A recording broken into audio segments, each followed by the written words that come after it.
ሰላም እንዴት ናችሁ? መሰረት ወርቅነህ ነኝ። አንድ እውነት ድጋሚ ልነግራችሁ እፈልጋለሁ። እኛ አሁን ከተናገርነው ጥቂቷን የተናገርነው፣ ምክንያቱም በጣም ብዙ የተቃጠልንባቸው በጣም ብዙ ያዘንባቸው ነገሮች አሉ። በለቅሶ ላይ ብዙ ነገሮች አልፈናል፣ ብዙ ችለናል፣ ብዙ አድርገናል። እኛ ያሳደገችን እናታችን ምግብ አብልታ ነው የምትገርፈን። እኛ ስንቀጣ መጀመሪያ ነገሮች ተስተካክሉልን ነው የምንደረገው። እኛ ጨዋን ያሳደገን በክብር ነው ያደግነው። ድሃ ብንሆንም በድህነት ብናድግም እግዚአብሔር ይመስገን የማንንም እጅ ሳንፈልግ ማንም ሳናስለቅስ በህይወት ዘመናችን እዚህ ደርሰናል። እና እውነት ለምንድን ነው የመረራችሁ? እውነት ነው።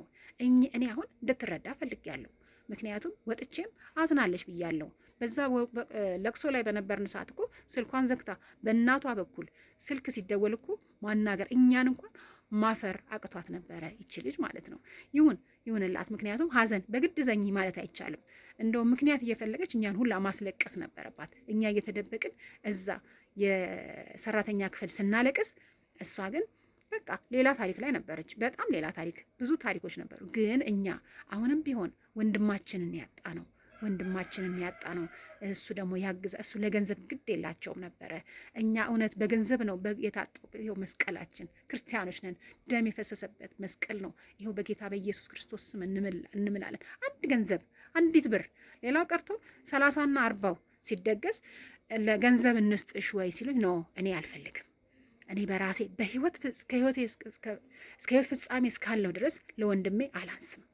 ባጣ ቆሎ እሰጥለታለሁ፣ አልፈልግም እኔ ያልኩትኝ። እሷ ግን ሁሉን ነገር ከኮሚቴው ትጠብቅ ነበረ። ብዙ ነገር ራሱ ከሄደ በኋላ ውስጥ እዛ ብር ከተሰበሰበ በኋላ ራሱ እዛ እስቲ ልካ እንኳን ለዚህ ልጅ ነፍስ ይማር አላስባለችለትም። ሁሉን ነገር ከኮሚቴ ይጠብቁ ነበረ፣ ያደርጉ ነበረ። እነሱ ገንዘብና ገንዘብ ብቻ ነው ፍላጎታቸው የነበረው። ለዚህ ነው ኮሚቴውን ይዘው የነበረው። ኮሚቴዎቹ ደግሞ እንግዲህ አላቅም ምን እንደሆነ ችግሩ ብቻ አላቅም። እነሱ በሙሉ ይሄ ልጅ በህይወት ተከፍቷል። ከዛ በኋላ ደግሞ እኛ በህይወት ያለን ሰዎች ነን፣ ነፍስ ያለን ሰዎች ነበር። እዛ ጋር ነገሮች ሁሉ ሲደባበሱ ነበር። ለምን ይሆናል? ለምን ይደረጋል? እኔ ይሄ ልጅ ነፍስ ይማር አላለችውም። አትቀብርም ብያለሁ። አትቀብሪያትም እዚህ ብዬ በስንት መከራ ነው እሺ ብዬ ለስለስ ብዬ። ምክንያቱም ሌላ ሰው ቢሆን ኖሮ እነዚህን ሰዎች ደብድቦ ነው ከዛ የሚያስወጣቸው የነበረው። እኛ ግን ጨዋን ያሳደገን ግን ከአቅም በላይ እኛ አሁን ብዙ መናገር የማንፈልጋቸው እነሱን ሰው ጥንብር ኩሳቸውን የሚያደርግ ክፉ ነገሮች የሰሩ እዛ ስንቀመጥ ተቀምጠን በሀዘናችን ጊዜ ያየናቸው በጣም የሚያስጠሉ ቆሻሻ ነገሮች አሉ። ድመት እንኳን ሰው ሞቶበት ድመት እንኳን የድመቴ ብትሞትብኝ በጣም ነው ማዝነው። የሰው ልጅ ነው የሞተው፣ ደግ ልጅ። እኔ እንደውም ቢቸግረኝ ማለት ነው ሌሎች ጓደኞችን እንዴት ነው ነፂ፣ መቼም የቤቱ ነገር አላውቅም፣ ይሄ ሰው መጥፎ ነው እንዴ? ለእነዚህ ሰዎች ምንድን ነው የሆነው ብዬ እነሱ እያለቀሱ ነው የመለሱልኝ። ያረሱ ሰው እኮ አይናገርም ብለው ነው ያሉትና በጣም የሚያሳዝን ታሪክ ነው። እናንተ ግን ማንም የዓለም ሕዝብ ፊቱን ቢያዞርብኝ እኔ ወንድሜን እንደገደልኩት ነው የሚሰማኝ። ምክንያቱም እዛ ጋር ጥሩ ናት ብያለሁ፣ ግን ጥሩ ናት ያልኩት ለሷ ነው። ታውቃለች ጥሩ እንዳልሆነች።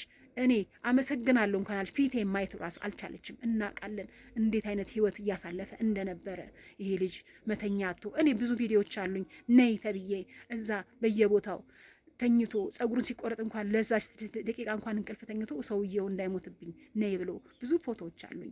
እስቲም ቤት ሆኖ ተኝቶባቸው ሄጄ እስኪነሳ ጠብቄ ይሄ ልጅ ያወጣሁት ብዙ መከራ ብዙ ሀዘን ነው ያሳለፍ ነው። ይሄ ልጅ ግን እግዚአብሔር ፈርዶለት እኔ ግን የወንድሞቼ ልጆች እንዲጠቀሙ ብዬ ይህንን ብያለሁ። አዎ ብያለሁ። ሁለት ምላስ ማለት ምን ማለት ነው? እኔ መጥፎ ናት ክፉ ናት እንዴት እላለሁ? ወጥቼ አልልም። ግን አሁን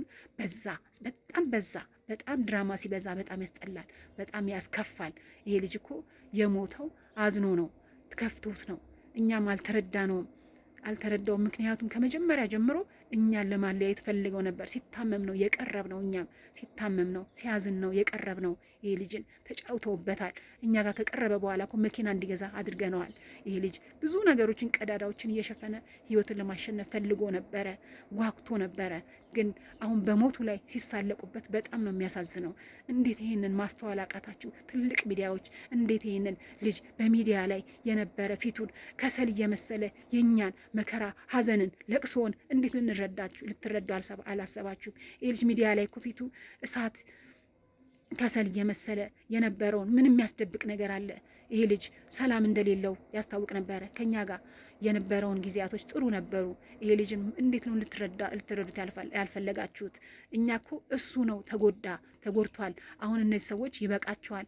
ይህን ያህል ካገኘች በቂ ነው። ከዚህ በኋላ ገንዘብ አይሰብሰብበት ነው ያልነው። በቃ ያልነው። ምክንያቱም በዙሪያው ያሉ ሰዎች ስናያቸው አስመሳይና ውሸታሞች ናቸው። እና ይሄን ልጅ እንደገና ከሞቱም በኋላ በስሙ ሊጠቀሙበት ስለፈለጉ ነው።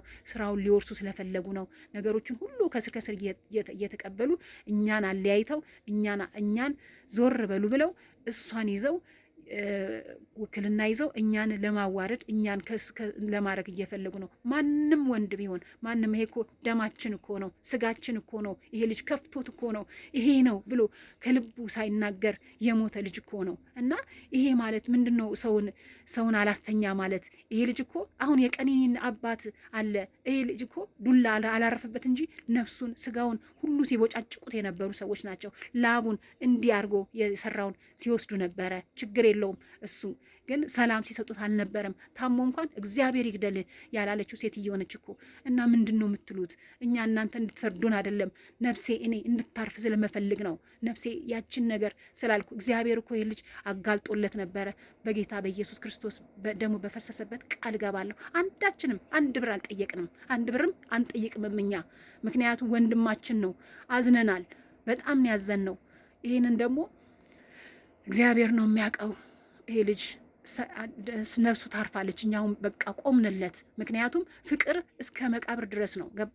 ከሞትም በኋላ ፍቅር አለ። እኛ ጋር ፍቅሩ ቀርቷል እንጂ እኛ በአጥንቱ በስጋው አንነግድም። የደም ገንዘብ ነው። እኔ አንድ ብር አልፈልግም ሲል እኔ 30 ይደገስ ሲሉ ነው እኔ ራሴ በህይወቴ እኔ ራሴ ነኝ ያደረግኩትኝ እስከ ህይወቴን ፍጻሜ እስካለውም እስከ ልጆቼ እሱን ማንረሳው ሰው ነው። ምክንያቱም ተከፍቶ አዝኖ የሞተ ሰው ነው። እና አመሰግናለሁ ጥሩ ስላደረጋችሁ። እዛም እየወጣችሁ ደግሞ እኛን የወቀሳችሁ እግዚአብሔር አምላክ ልቦና ይስጣችሁ። እግዚአብሔር ለእኛ ፍርዱን ይስጥ። አሁንም ገና ፍርድ እንጠብቃለን።